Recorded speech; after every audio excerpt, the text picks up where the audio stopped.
I'm Sehaam, Cyrene, and you are here for better conversations.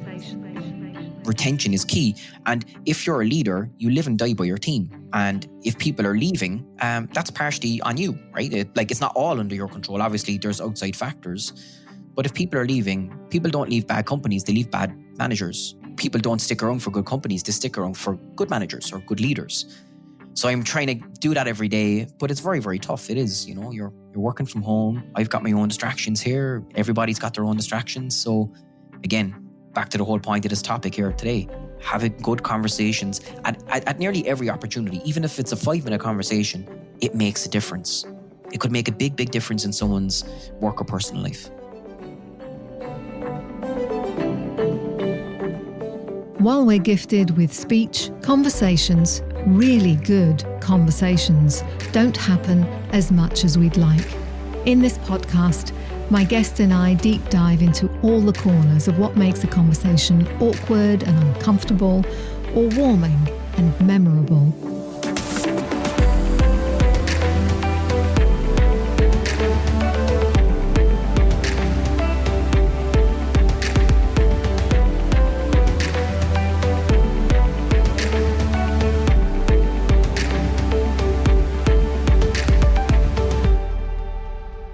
Hello, my guest today is Jason Ring. He's head of sales in emerging companies at Global Shares. Welcome, Jason.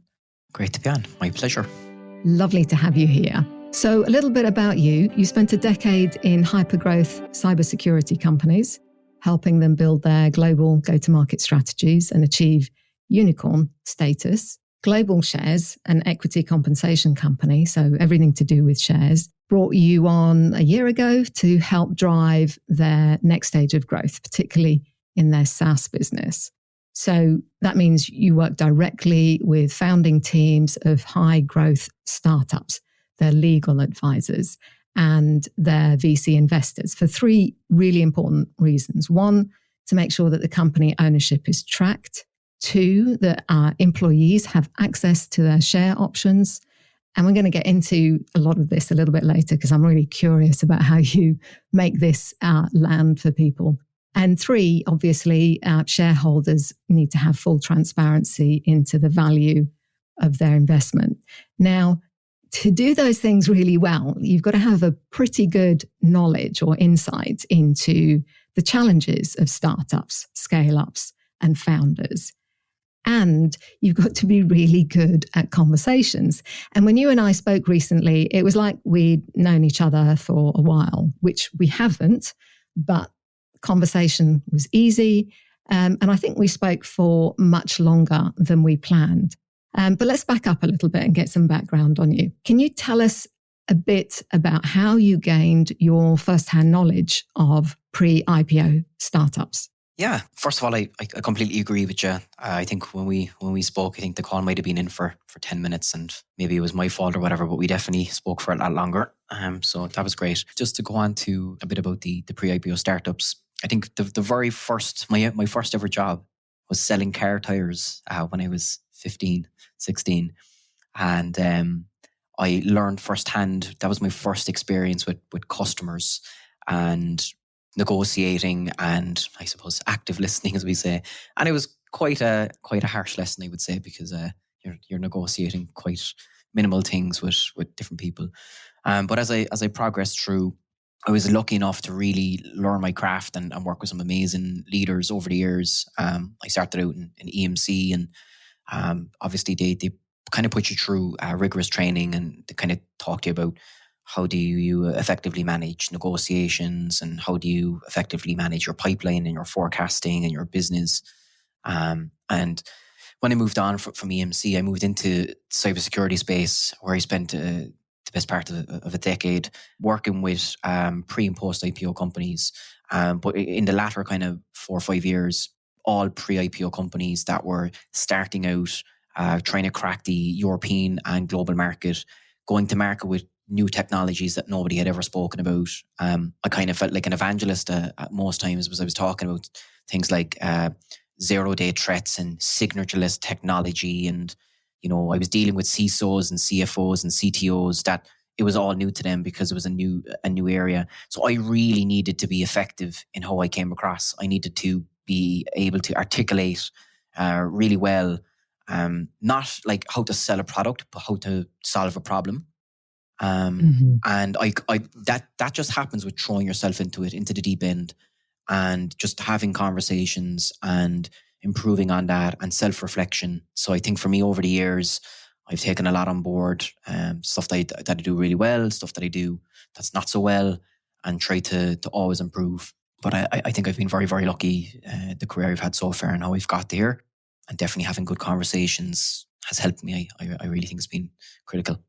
Yeah, and I imagine selling car tires is gives you an incredible grounding in, because the reactions of people are kind of pretty instant as to whether they want to buy, don't want to buy, need to buy, and then choice of what they're buying.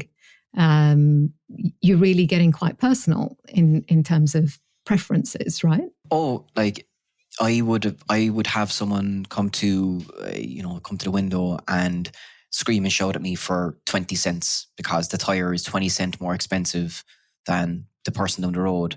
And 20 cents to them is everything in their business, because they're an entrepreneur. They would have a small business.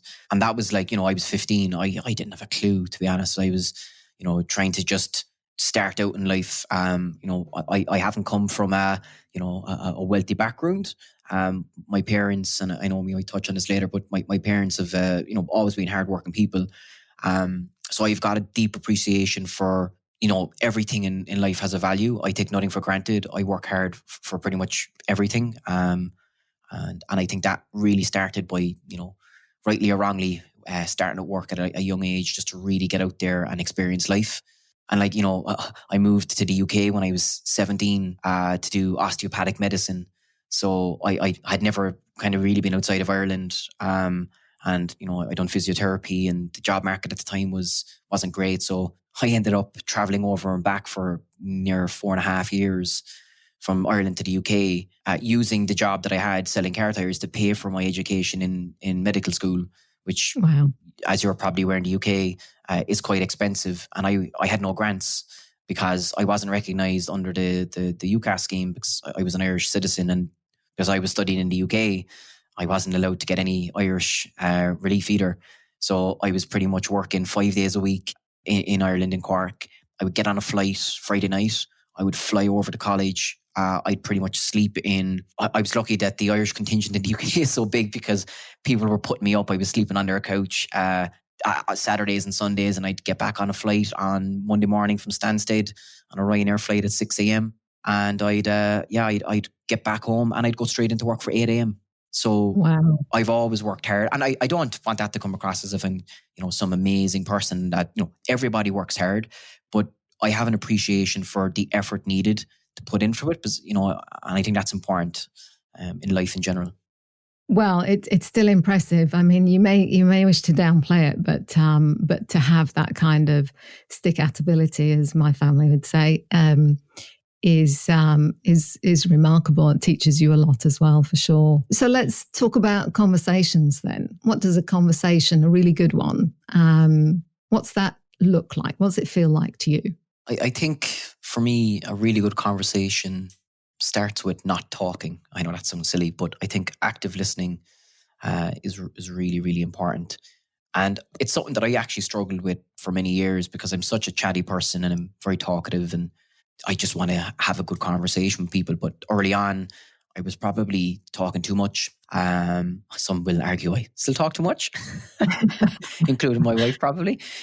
But I learned over the years, especially, so if you think of the jobs that I had, right, I was in board level meetings talking to CISOs, legal counsel, CFOs, CEOs about cyber threats to their business, and how if they were hacked, the effect it would have on their reputation, their business, and everything like that.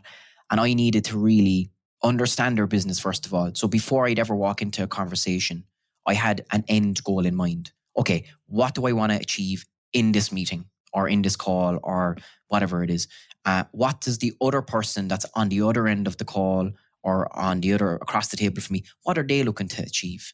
And I need to understand that, because if I go in there with my own agenda and I only care about myself, and it's all self-actualization, and I'm brilliant, and our product's great, and you need to buy it. And none of what I'm saying relates to the person across the table. They're going to stop listening straight away, and they'll probably be looking to the sky, or they'll probably think about how fast can I get this guy off this call or out of this meeting room. So I think having an appreciation for what the other person wants is critical. Having an end goal in mind is critical, and actively listening is critical. And I think if you do them, you're on the way to a pretty good conversation.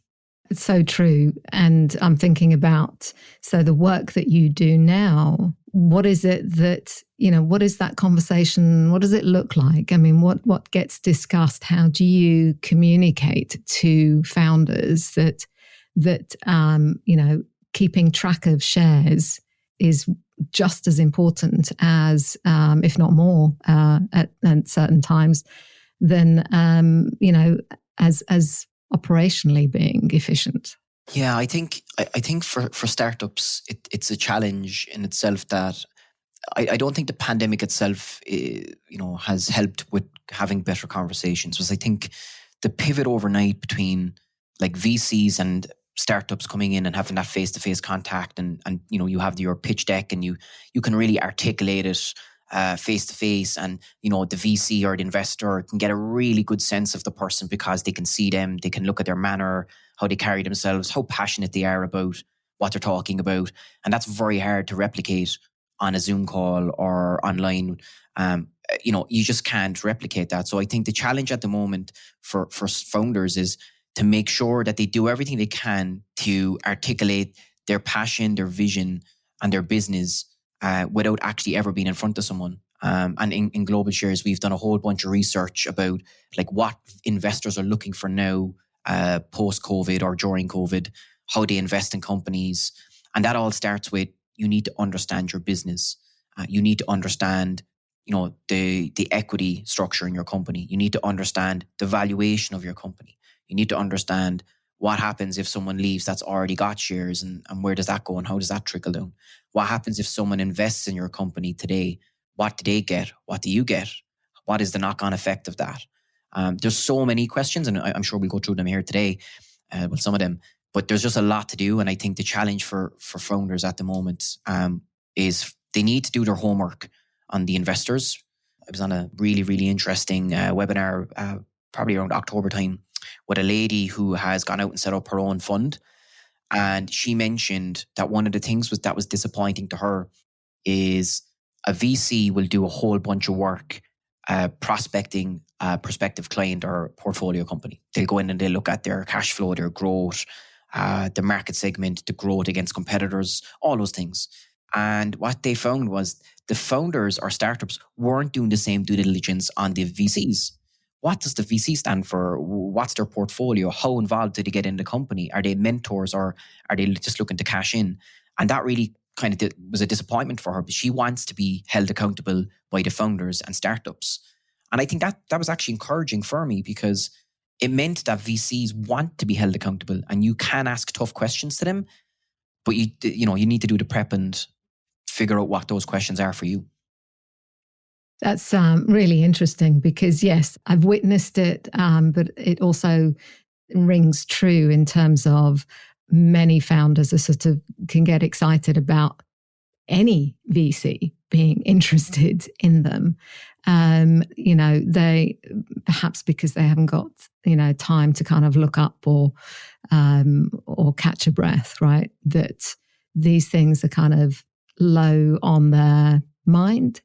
I guess the question to you is, how receptive do you find founders are in opening up that conversation about, I mean, we're not even talking at this point about how, their shares, we're talking about the investment and the interest in them. I think actually I've been pleasantly surprised how open everybody is. So in my role and Global Shares as a company, what we want to do is tighten that entire global ecosystem up. So, we're in, I don't know how many countries we've offices in, but we've companies that work with us in over 100 countries, right? And each language is different. culturally it's different. So the way I'll work with a founder or speak to a VC in, let's say, the UK is totally different the way you're going to have a conversation with someone from Japan or China or France or Germany, because it's just different culture.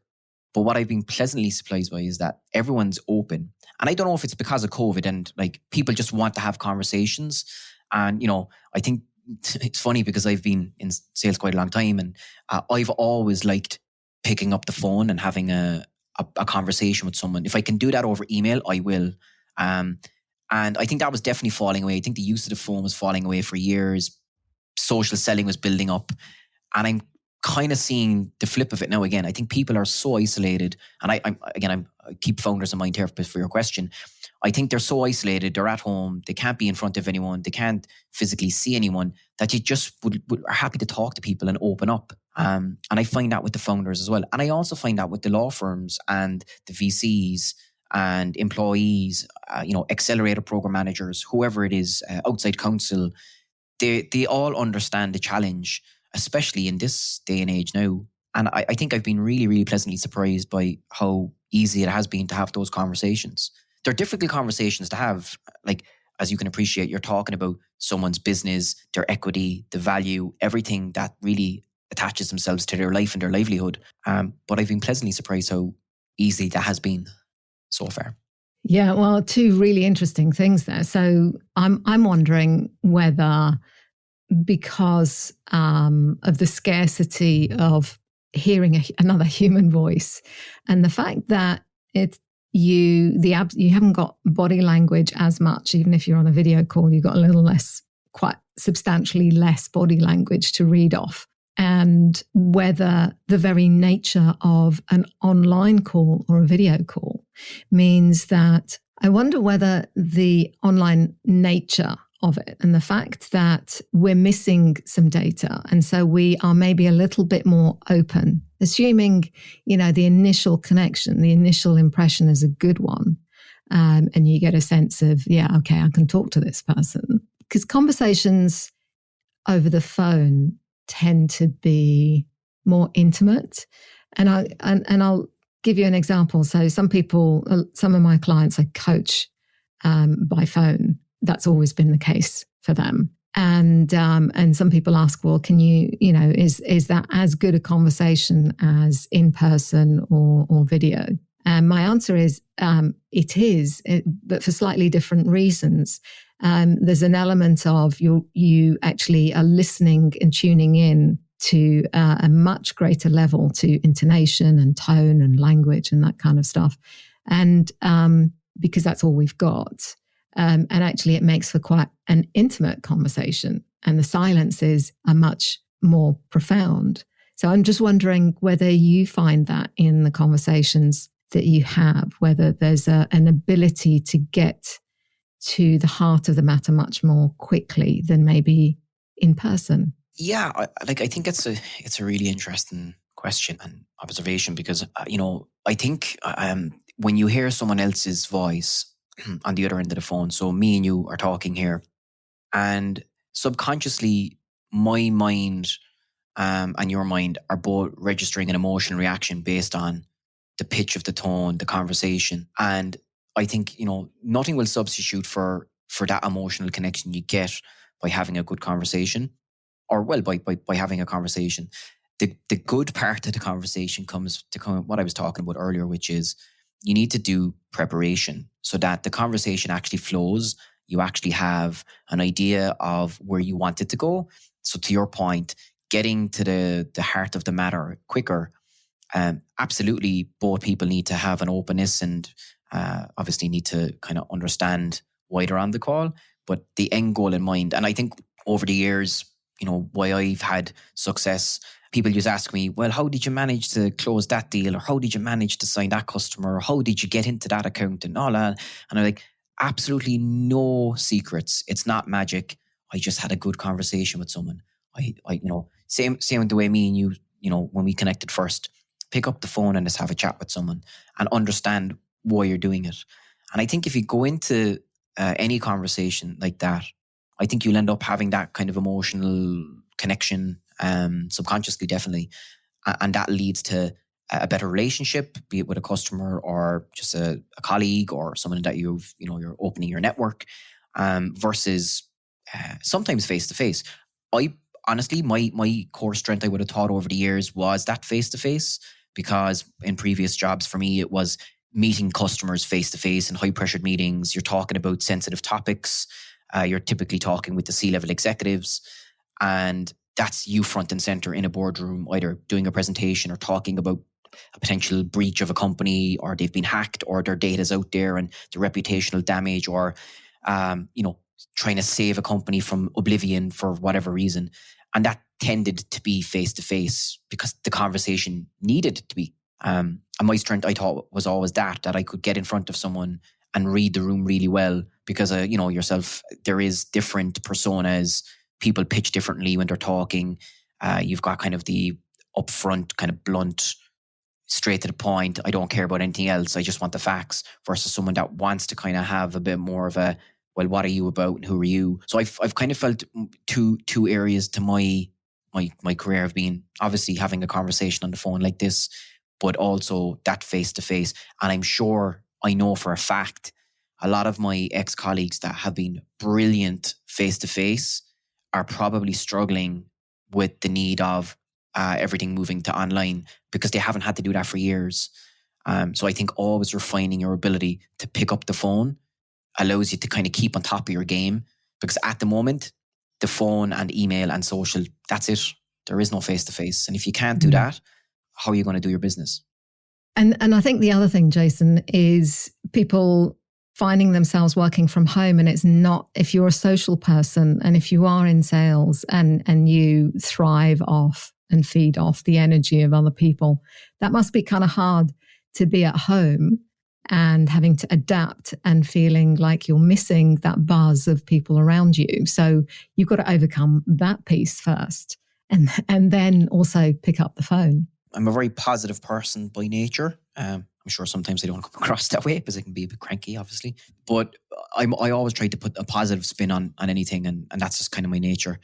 And, when the pandemic first hit, like, nobody really knew anything about it. Like, will it be here for a couple of weeks? Is it going to be here forever? What does that mean for everything? And everyone's automatically goes into that kind of fight-flight piece about, is it going to be my job, will income and everything? And what I found at the start of kind of really getting into working from home was I needed to be more like a psychologist than like a manager. And what I meant by that is, like, I've had people that, they work from home. They don't have an office environment. They don't have the luxury of having a built-in home office. They have family members that live, at home, maybe 4 or 5 kids in some cases. They get up in the morning, they're in their bedroom, they're going down for their breakfast, they come back to their bedroom, they do 8 hours work. They might go downstairs again to watch an hour's TV, have dinner, and then they go back to bed. So they're literally spending nearly 22, 23 hours of a day in one room. And psychologically, that's just really tough. And for me, the conversations that I've tried to have and that I've found myself having is more on a personal basis. Is, how are people feeling? What's your environment? I need to know as a leader your environment. Like, where are you working? Because there might be a whole bunch of challenges that I don't know exist. And all I'm talking about is all your call stats or your emails or the deals or pipeline or forecasting. And in the background, that person could have so many other challenges. And obviously there's a sensitive line that you have to balance between crossing into someone's personal life versus business. But I found that it's really important to have conversations about the people. And that if I do that really well, and, if everyone feels looked after and not pressured in that regard, the business side of it works really well. And, throughout this pandemic, I've hired over 20 plus people, most of them remotely. Some of them I've never met, and they've all been fantastic. They've all hit the ground running. They've all, really enjoyed working. And that comes down to a lot of conversations. It also comes down to the fact that Global Shares have done, in fairness, an amazing job with pivoting from the office to remote. Like the HR team here have obviously gone above and beyond to get people in, and the CEO is a really big advocate of it. So it's by no means my achievement, but what I focused on is I need to have good conversations with the teams every day. And I have different teams in different regions. I have different teams that do different things. different metrics, different focuses. So I also need to pivot that conversation to be different on every call. So before we joined today, I've probably had 10 calls. Each of them are different with different people. And I need to structure my conversation so I can articulate the end goal in mind again. Well, that's brilliant to hear, Jason. And so an initial question, I got lots in this space, obviously, but an initial question, have you ever had, when you've asked someone a question that may be personal about their space and working environments and pressures and so on, have you ever had someone say, actually, I don't want to talk about that with you? Definitely. And I think not because they didn't want to talk about it, but I think just there and at that time, they just didn't want, they just wanted to be left alone and clear their mind. I think fortunately for me, I'm very open and transparent about like I talk about my kids and my own environment at home and what I want to achieve in global shares, for example, and in my career and how driven I am. So I open up myself personally to other people as well to build not just working relationships but friendships. And I've done that all my career. I'm lucky, if you go onto my LinkedIn profile, for example, I have customer references, ex-colleagues, current colleagues, and I don't say that to kind of like amplify, oh, I'm fantastic. It's based on I try to be people's friend, and that's not easy, right? And like you can't like, if a friendship's not going to work, it's not going to work, right? You can't force something to happen. But when I've asked those personal questions, typically people understand why I'm asking it because they know I'm genuinely trying to help them, and they've been very receptive and open to it. But definitely not entirely, it's not 100% success rate when I ask someone how they're getting on. But it's your job as a leader to find that out. However you do that, maybe it's observations on someone's working, like if someone has been really successful for 8 months and then all of a sudden it drops off a cliff, there's a reason for that. And it mightn't be that they've become bad at their job overnight. It might be because something's happening outside of the environment that they're currently in, and you need to figure that out. And the challenge with COVID has been, for salespeople, when you build an inside sales team, for example, or you're building out a sales office, everybody's in the office. You can read everyone. You bounce off everyone. Everyone's sitting next to each other. I can see if someone's having a tough day. I can hear in the way that they're working if they just need an arm around their shoulder, or if maybe if they need a bit of a pick-me-up. And you don't get that at home now. You don't get that. I'll have a Zoom call. Great. Might be for an hour.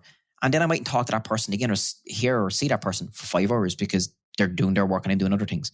And what's happening in those 5 hours? Are they having a good day? Are they stressed out? Are they, enjoying work? Do they feel valued? And that's what I try to focus on. And that kind of goes back to, I suppose, sometimes you feel more like a psychologist or a therapist than a leader. But I think that's all part of life. I think that's emotional intelligence. Isn't that what they call it? You have to have, as a leader, emotional intelligence. Well, and the reason I asked that, Jason, it warms my heart to hear that. But the reason I ask it is because I think a lot of people wonder, how personal can I be, especially absolutely as everyone switched to working remotely. It's the question I hear a lot is, well, I don't want to intrude. I don't want to come across as nosy. And sometimes this is with people who have members of their team who are older than them. And so, they're a little bit hesitant to kind of step into a space because they don't want it to seem patronizing or,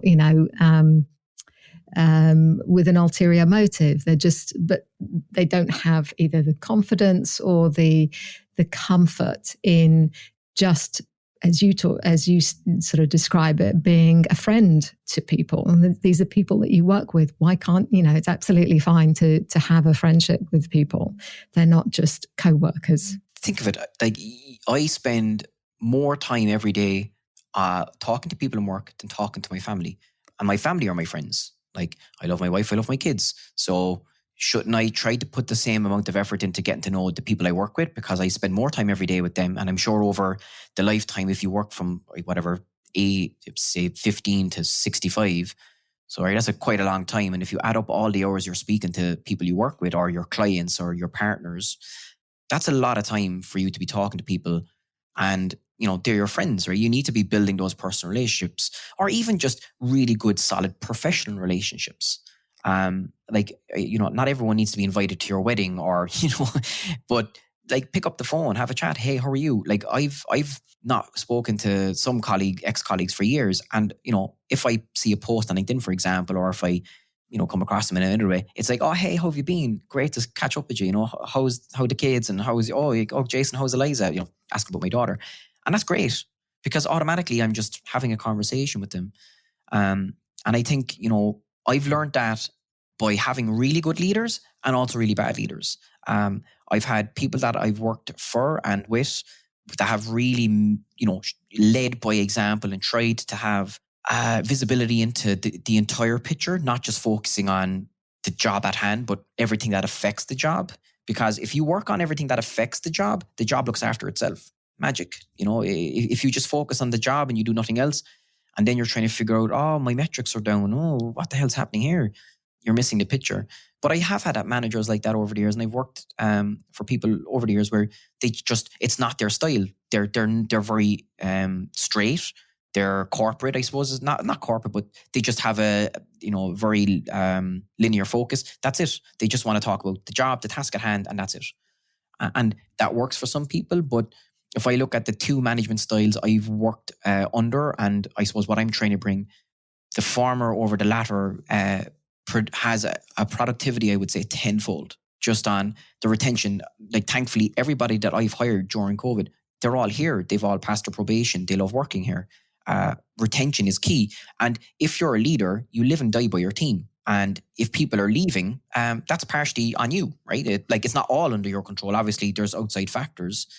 But if people are leaving, people don't leave bad companies, they leave bad managers. People don't stick around for good companies, they stick around for good managers or good leaders. So I'm trying to do that every day, but it's very, very tough. It is, you're working from home. I've got my own distractions here. Everybody's got their own distractions. So again, back to the whole point of this topic here today, having good conversations at nearly every opportunity, even if it's a 5-minute conversation, it makes a difference. It could make a big, big difference in someone's work or personal life. And I'm just doing a bit of maths here. So you said that you'd had 10 conversations before we got online. Yeah. So we started at midday. You talk me through that. What was that? Some were short conversations, some were longer. And what time did you start? I mean, and I'm asking because, I can hear the brain ticking in listeners going, well, how do what would you fit in and what would that look like in a morning? How do you get 10 calls in? 10 calls. Sometimes I do 10 calls in an hour.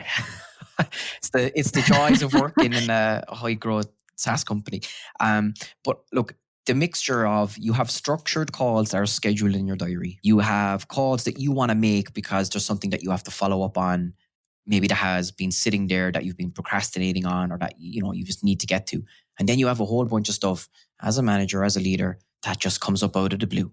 And someone will ring you and you're in the middle of something else and you've got your calendar blocked out and you need to pick up the phone. So the challenge that I've had is, I want to make sure that I'm there for everybody, but I also need to make sure to understand that I can't always be there all the time for everybody, because you know what? I'll get nothing done. So I need to, first of all, the things that have to be a priority have to be done. I have to block that time out. If so this morning, 7:00, I was up. I had 2 hours of calls with some partners, law firms, VCs in different regions. I kind of had, obviously, my prep done on what I wanted to do and the agenda for the call. So they went really, really smooth, and the calls were great, thankfully. And then you have, you're kind of hitting 9:00 where, the normal day, and I would say the normal day works, but actually nowadays I don't think anyone works 9 to 5. You might work 10 to 10 or 7 to 7 or whatever it is. And those calls, someone might ring you and you're like, oh, hey, I've got a question. And you're like, okay, cool. Like, let's go through it. But what are you trying to achieve? So again, the end goal in mind. And if the end goal is a complex one, will we even get to it on this call? If we won't, let's say, okay, we need to probably schedule in an actual proper call or meeting to go through it, because we're just going to waste our time here, because we're not going to get to the topic, and it's going to be an unproductive conversation. Or if it's something that can be of value, I think we can, trash through. So some people had questions this morning about forecasting or CRMs or reports or something they saw online or a partner, or how to respond to an email they got. And those are all kind of very small, short things that you can pick up on. The thing that I found over the years is that I much prefer to answer a question over a call and a conversation than on an email if I can, because emails can be misinterpreted. The tone of an email can sometimes come across completely wrong. You can tend to get into what I called email insomnia, where you go back and forth for like forever and you still don't answer the question. You still don't go and get to the end goal. So sometimes the calls I put in today that were ad hoc were at my request, where I got an email in or a message on Teams or whatever. And I said, look, best that we just jump on and go through it. And, we got to the answer in 60 seconds instead of probably what would have taken me 20 minutes over and back on an email. And also, again, think of the emotional side of it. Like if I haven't spoken to that person for 5-6 hours, 2 minutes for us to kind of hear each other's voice and so, oh hey, how are you? Let's chat is important. So I think you also have to weigh up how engaged are you with each member of your team, and are you giving them equal amount of ear and voice time versus not doing that. But that's hard. It is tough. It is like some days I am really tired. A lot of my friends do not understand what I do. They make a joke about, there's an ongoing joke over the years that they think I'm a transponster. So if you've ever watched Friends and people are trying to guess what Chandler Bing does, they're like, oh, he's a transponster. Because I will be physically some days really, really drained from the job. It's been, 7 to 7 or, it could be some 16-hour days sometimes. And people were like, how are you, how are you tired? How are you wrecked? Sure, your job is just, you're on the phone or you're in front of a laptop. And I'm like, that's just, do my job for a week. Like, do it and understand, if you want to do that job really well and have all these conversations and try to be the best person you can, that's really, really tough. And it really requires a lot of energy, a lot of focus, a lot of structure. So when people make that joke, well, my friends, obviously, sometimes I kind of get to go, oh, I'd love for you to just sit down for a week and just do this and come back to me. Because I think there's an undervalued or underestimated kind of logic around how tough this can be for people. Well, and as I'm listening to you, I can hear really strongly that it's important for you that you know where everyone is at, that you are being as supportive as you can be. And a question I have is, yes, it's tiring, and I'm, at the pace that you're talking about and the number of calls that you put in, that's a high put through. Do you gain energy from any of your conversations? Oh, absolutely. Yeah. Oh God. I think there's nothing more invigorating. So for example, yesterday, I think it was about 6 o'clock, one of the new people we hired only 2 weeks ago, they're in sales development, and they booked a meeting and they rang me and they were ecstatic. They were like, hey, just wanted to let you know, I got a response from someone. And that was it. That was there. And I was like, and like the thing for me is I've done their job. I know how tough it is.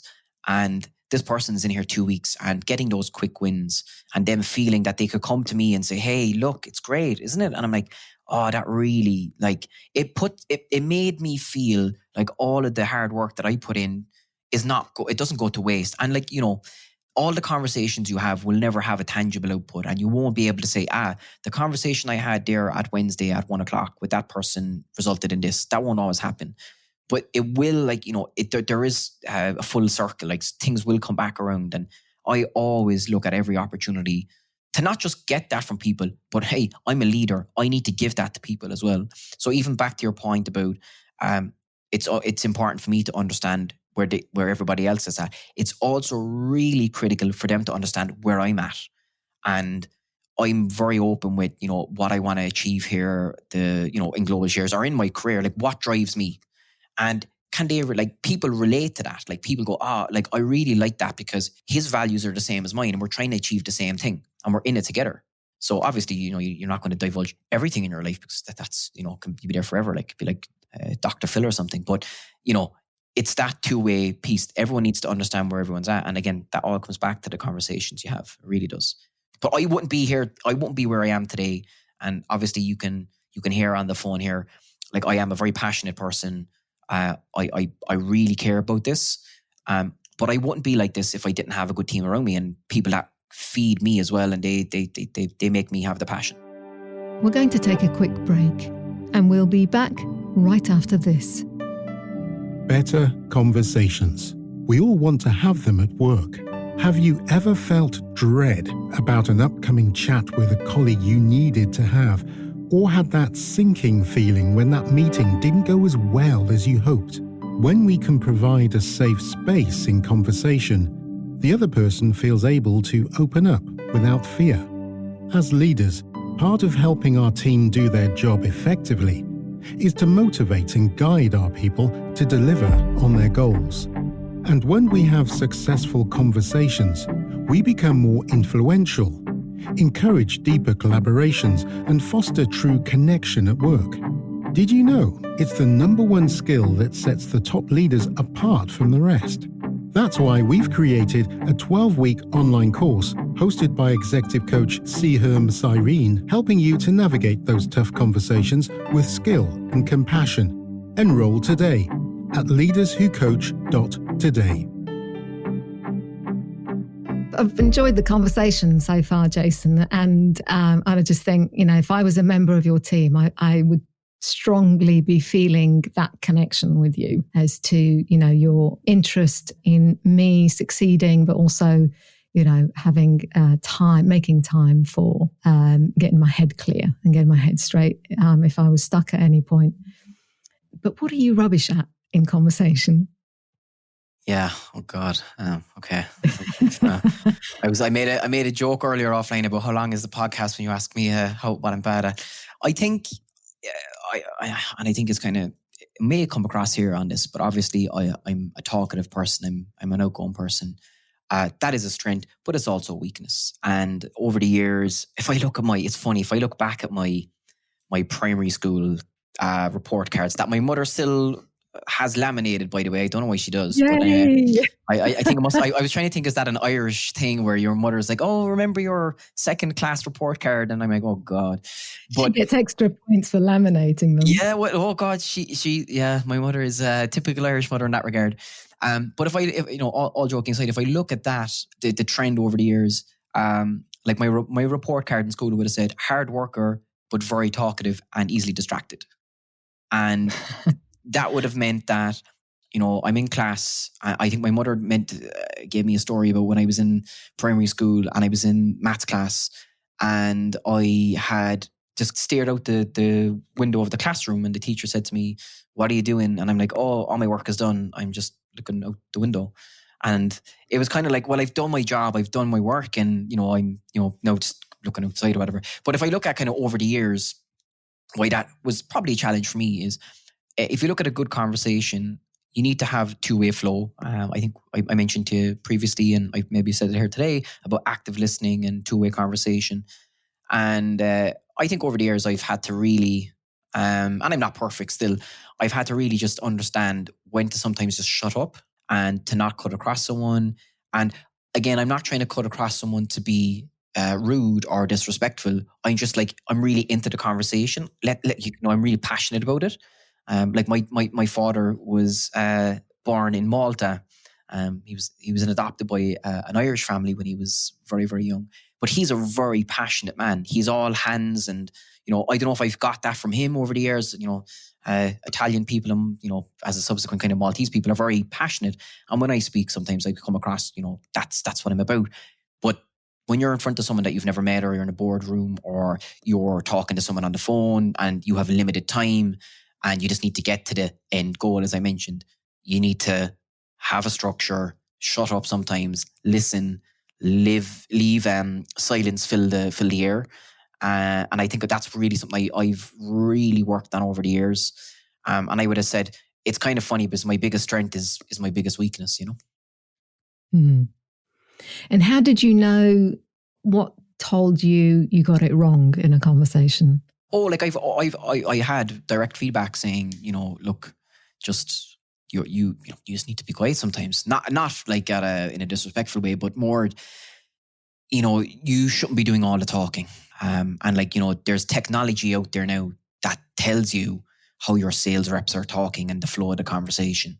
So as we chat here today, you'll have your speaking bar, my speaking bar, and the flow of the conversation. And if it's just me ranting on for, at this stage, whatever it is, 40 minutes, who cares? No one's going to listen because I need to get the other person's opinion. So over the years, I've really had to focus on just allowing that conversation to flow. And ultimately, where I've picked up on things was my grandfather used to say, a famous saying about people, he used to say, they know something about everything, but not everything about something. And what he meant by that was, you can chat and chat and chat thinking you know everything, but the person across the table from you or on the other end of the phone could be an industry expert and you've done all the talking and they couldn't even get their point across. And that's really what I've learned over the years, is just to allow the conversation to happen like that, but be very mindful of giving the other person time to speak, get their point across, understand their point, reflect in it. And again, as I said earlier, like sometimes just leaving silence fill the room. Oh, for sure. I talk about it in terms of, gaining permission to speak. And that plays out in lots of scenarios, right? Where you're a leader with your direct report, you are in business development and you're with a prospect. You have to build the trust in the first place, and be inviting. The other person has to be a welcome guest in the conversation. So no talking at people, right? It's very interesting because it just, as you were talking, it kind of came to me, like, I suppose one of the things that is also a balancing act is, if someone rings you up and you actually know the answer to the problem, even before they've finished describing the answer to the problem, you kind of tend to like try to get to the solution, but that person hasn't fully got to explaining the problem, if I'm making sense here. And it's kind of like, look, we'll just go straight to it because I know what you're looking for. I can help you. And they're like, okay, great. And like you you feel you're helping them because you've just kind of got straight to the solution they were looking for. But maybe they just wanted to ring you to tell you the problem. And that's it. Well, and that in itself is, so one of the toughest things that leaders find on my course is this tendency to want to jump straight to the solution because they've had the experience, they know what to do, they've seen something similar. And so through a lot of practice, they learn not to jump to solution for that individual. And it's really important that they can articulate it, and that you're there to help them think through their problem, to think through all the different facets of it. Have what really plays into it? I imagine that's a big part of your conversations. Yeah, absolutely. And I think what I've tried to do over the years is somewhat like, failing is a great thing because it makes you a better person. And when you fail, and, we can talk about, the conversation about founders and startups, and obviously lots of them fail as well. But if you just look at an individual salesperson, and if they've failed at whatever it is, maybe they didn't get the email response they wanted, or they didn't book that meeting, or they didn't close that deal, or they didn't hit their target, or whatever it is, that might be classed as and I'm doing air quotes here so you can't see me, but failure, right? And yeah, there's just loads of solutions for that. And there's loads of books and courses and training and, you could do this better. But ultimately, wouldn't it be great if you allowed the person that, again, in air quotes, failed to figure out ways that they can improve themselves?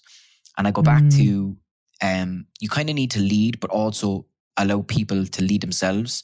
And also sometimes be led. I do not know everything. I don't claim to know everything. I'm only 32. Like, God knows, like my grandfather before he passed away, he was a really well-experienced man into his 80s. He didn't know everything. So what chance do I know if I'm only 32? I'm not going to know everything. And, I've always looked at, if you look at the most successful people, what do? They hire smart people around them. They surround themselves by people that are smarter than them, that can bring them on, that can challenge them, that can improve them. And I think, in Global Shares, for example, that's exactly what I've done. I don't mind being challenged. I don't mind one of my team coming to me saying, I disagree with you on that. I think there's a better way of doing it. I think you have to allow that to happen because you know what? It's not a dictatorship. I don't know everything. I have made mistakes. I will make more mistakes. And I think, rushing to the solution that you think is the best, even if you have experience, is just not always the way to go. I think I've done it in the past because I have time restrictions. Maybe I have so much to get to, I have so much to do and I've so many calls to get done and I have to run this report and I have, whatever. Maybe then my evening is I have to, put the kids to bed and clean the house or whatever it is, right? That you just sometimes rush to that solution. And I just found over the years, I've looked at even people internally here in Global Shares, they've just transformed. And that's partly down to themselves. It's nothing got to do with me. I've just allowed that to happen. That my job was to do nothing. I know that sounds kind of stupid, but... Well, no. I mean, I actually disagree with you there. You made, it sounds like you gave them space to figure out what they needed to do. And that is so critical to them owning it, to being held accountable for it. If you came up with it, hell, you made it happen. It's yours. Own it, right? It's something that you deserve and should be proud of. So, yeah, I wouldn't undersell that at all. I think too often there are times when you have to, and under pressure and in urgent situations, you do need to tell someone what needs doing. But it stifles growth to do that all the time. You end up you become the bottleneck. You become the person they're always dependent on because they haven't developed the confidence to think something through for themselves. And how wonderful to see that they can and they do and they grow from there. Yeah, and I think one of the things, you'll always look at these, you can't see now, but maybe I'll send you on a picture after this of all these books that I read from, your peak performance and extreme ownership, and even the Sales Manager Survival Guide, which is very, very helpful. But a lot of it talks about the difference between managing and leading, and circles of influence versus circles of power. And I'd like to have circles of influence where everyone can feel like they can influence and have input into a decision, rather than I'm the authoritative figure here because I'm classed as the manager and I'm the one with the title, so everything I says goes. That's just not reality today in the world. It's really not.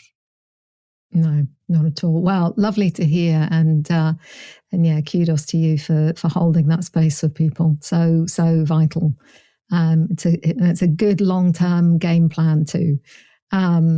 So we started at the very beginning, sort of getting into the world of founders and making sure that they've got the right share structure and so on.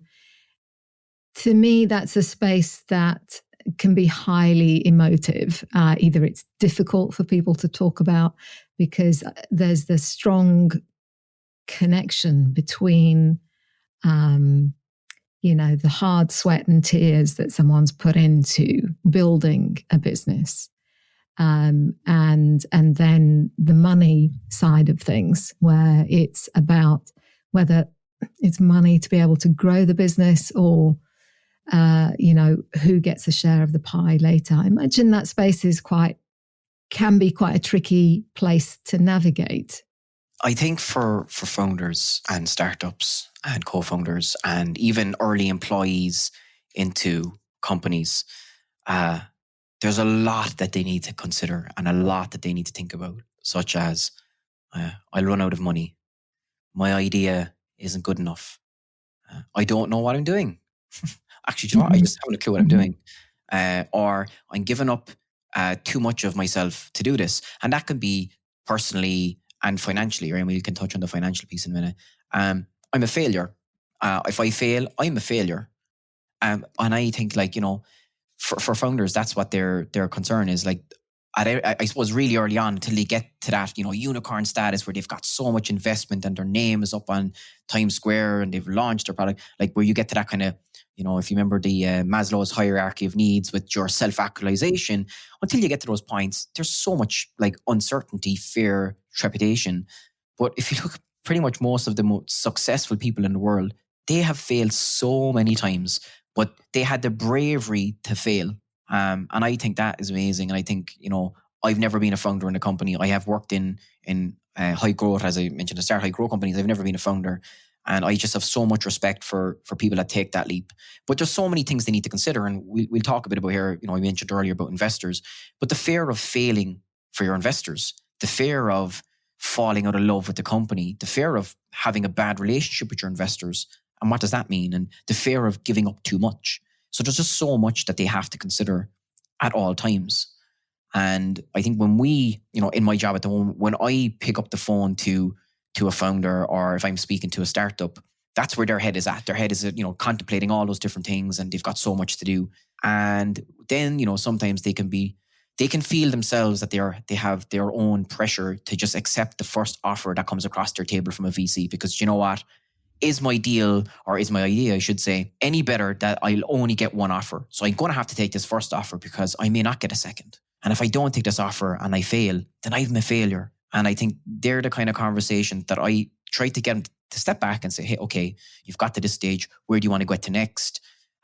These are what VCs and investors are looking for. And if I always think back to in a sales career, customers that buy tend to look at multiple products. Actually, to be honest, with anything apart from maybe the likes of Netflix and Spotify these days, if you're going to the shop and you go in to buy a drink, you probably go in and you look at all the drinks, don't you? You kind of go, actually, what do I feel like today? And that kind of mentality of having multiple options if you're a buyer should be the same if you're a founder. You should evaluate many different VCs, because you know what? VCs are evaluating many different versions of your idea, potentially. Like obviously, if you have a unique once-off idea, great. But I think that two-way accountability that I spoke about earlier about analyzing the market, don't be afraid to challenge people, because sometimes the fears you have are just in your head. And getting your point across and being confident and bullish sometimes about it can really have a dramatic impact on, I suppose, your investment, the future of your company, the brand of your company. Even if you see in the UK now, all these really young entrepreneurs that are coming out from what are they calling it? The gym and luxury wear business, where they're young, they're hungry, they're passionate, they're driven, they're determined, they're confident, and VCs love that. But it's really tough. It is really, really tough. There's just so many things founders need to consider. Well, and I imagine it requires, in terms of due diligence, it requires you to really know what the strengths of your business, to also know where you need more bolstering, and therefore what can a VC bring in terms of not just finance, but networks and knowledge. And there's a lot to bear in mind.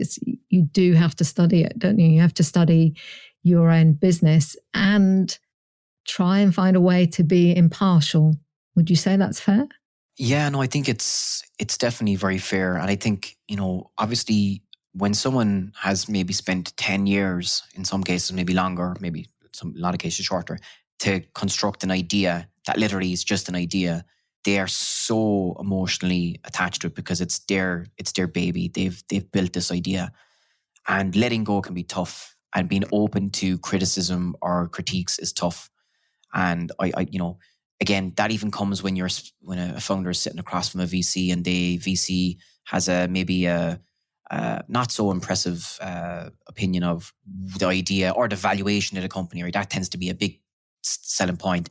I think my valuation of my company is X, and then they come back and say Y. And you need to be able to understand the measurements of your business from a financial point of view, from a process point of view, from a competition point of view, from a USP point of view. Like, what is the unique selling proposition that you're bringing to the market that you think you can do better than everyone else? And have you analyzed the market? Everyone knows about your TAMs and your SAMs, your total addressable market. What does the market look like? How are you going to penetrate it? What's your growth? How are you going to, if I invest 5 million, where are you going to invest that? And how is that going to accelerate your growth? And the people need to understand those things. And I think sometimes that can be overlooked, unfortunately, because they have a product and they just need to get from bootstrapping to seed or pre-seed, or, they get to Series A, and Series A is a big milestone in this industry. Everybody kind of says, I don't know what the stat is, but 80% of startups don't get to Series A, and of the people that get to Series A, there's a huge high percentage of people that just fail and the business just doesn't go anywhere. And that's a massively daunting proposition to understand that, to be honest, you could probably be in the high percentage that fail. But at the same time, like, if everyone just lived by the fear of failing, we wouldn't have anything, I don't think. Like, no, Elon Musk is a great example of that, isn't it? He didn't drive profitability for years. And I think you just have to understand your business, be confident, to be open to critiques. It goes back to what I said earlier, and then I flip it back over to you. But it goes back to earlier what I said about, you need to analyze the investors that you're looking to get investment from, and who do you want to come on? And like, are you looking for mentorship? Or are you looking for just straight cash? because there's different things, and you have to, we speak about deal levers.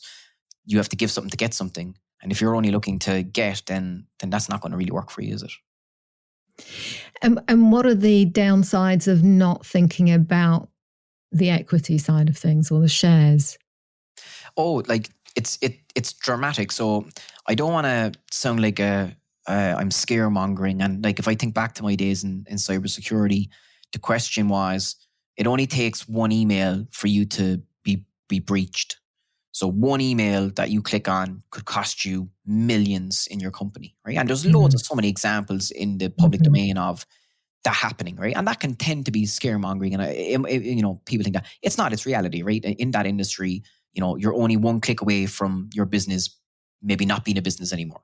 And if I look at kind of how founders need to understand their equity structure, there are so many examples of founders that no longer make anything in their company, or that where the company went public and they made nothing from it. Because you know what? When they first started out, they didn't understand the equity structure. They didn't give it any time and space. They were so focused on just getting that next round of investment or getting the product live or getting that first sell, that they didn't take a step back to go, okay, me and you are two founders. We both own 50% of the business. What happens if I leave, or what happens if you leave? How should I be reflected on my company cap table? How do I manage my cap table?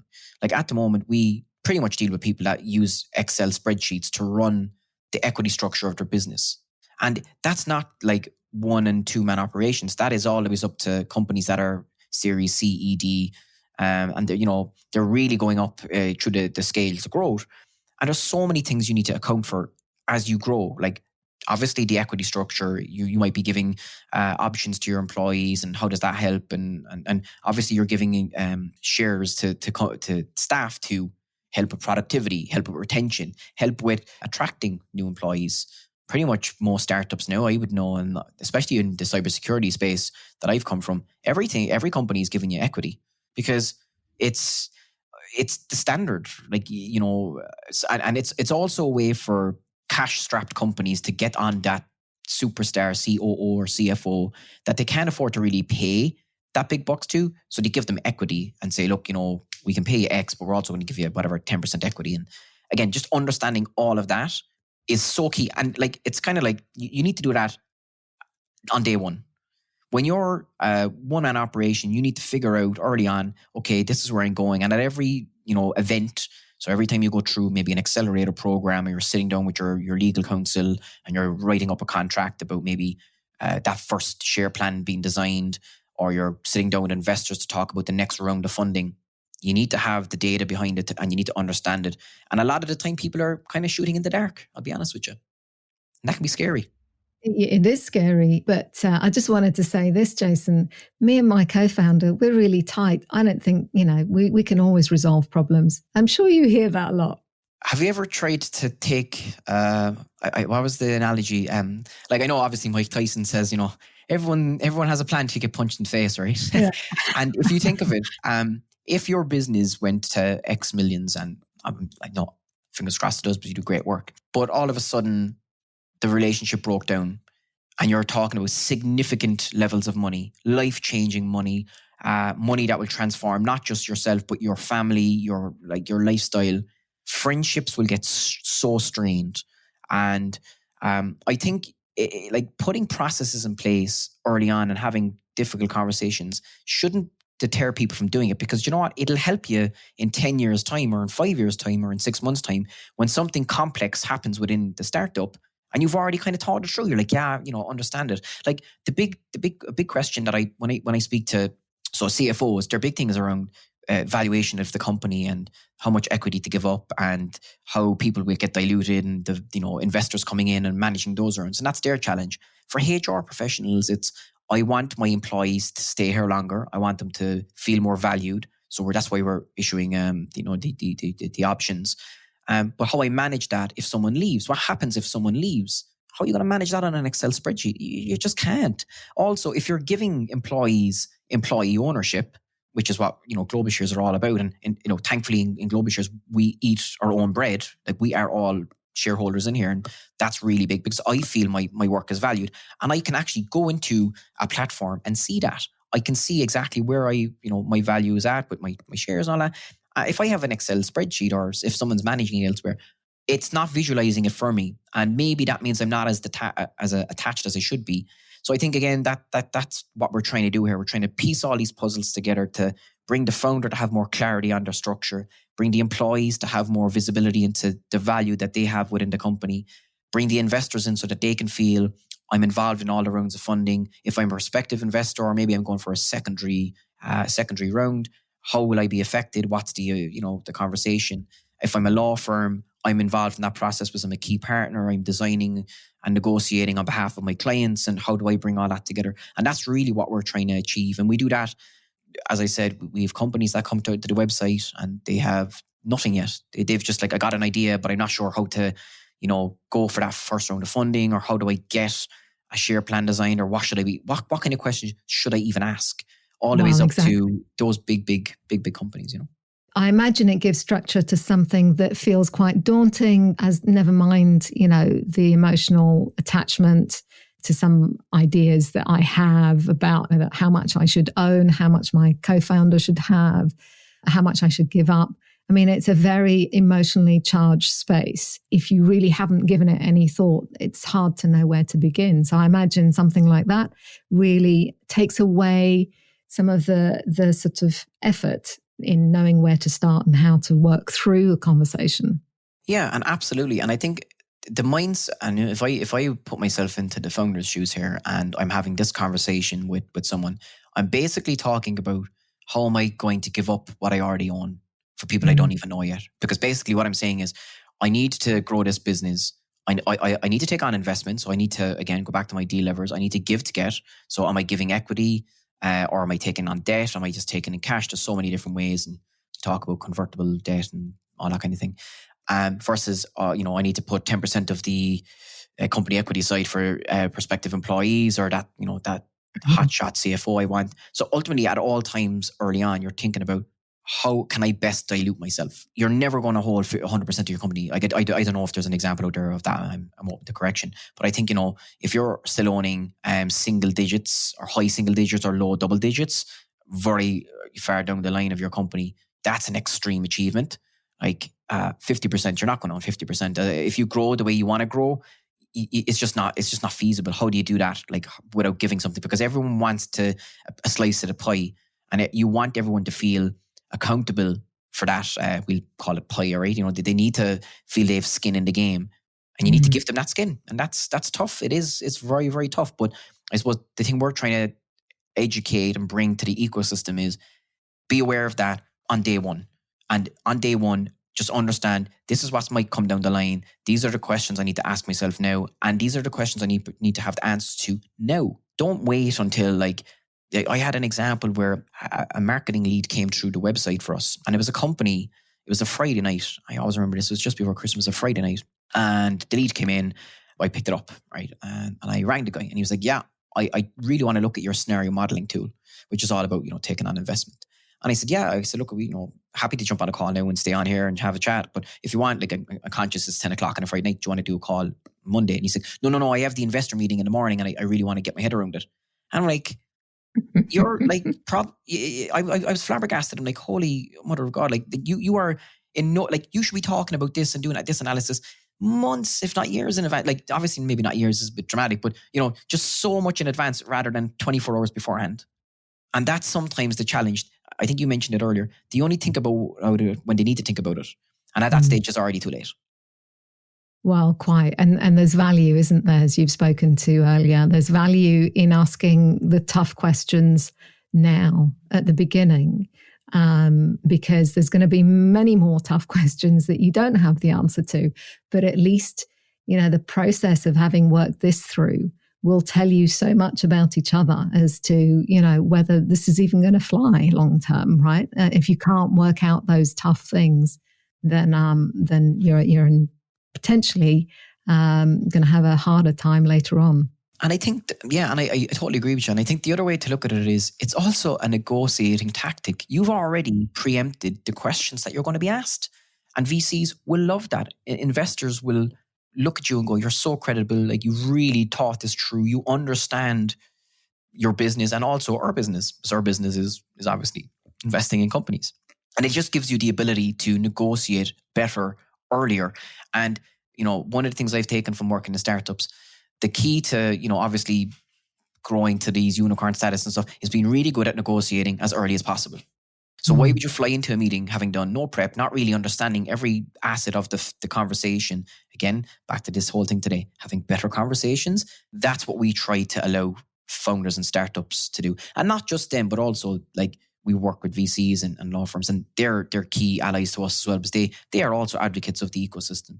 So I think we're just trying to enable all them to have better conversations as well.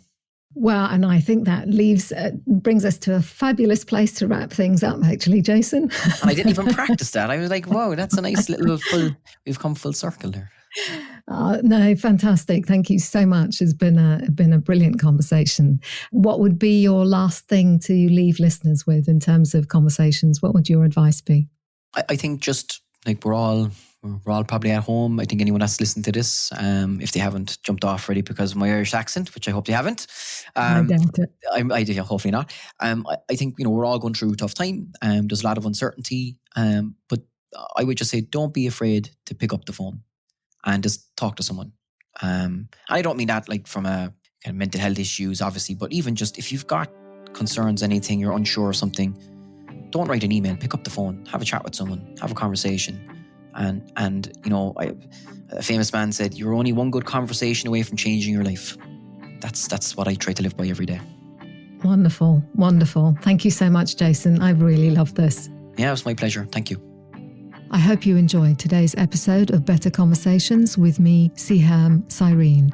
And if you did, leaving me a lovely review and rating on Apple Podcast will help me reach more listeners who want to have better conversations at work and in their private lives. You can check out show notes at betterconversations.co/podcast.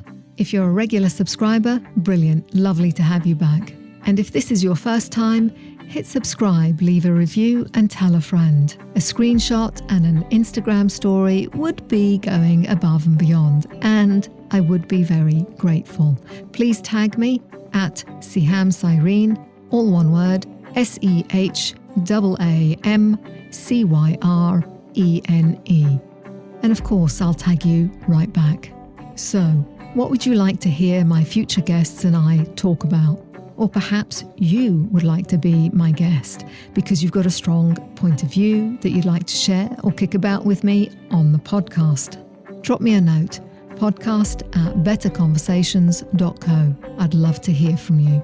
And if you are a leader who knows you could achieve so much more in your career and be way more influential by having better conversations and stronger relationships, then do consider enrolling for my 12-week online course, Leaders Who Coach. You'll find the curriculum, videos, and a whole load more at leaderswhocoach.today.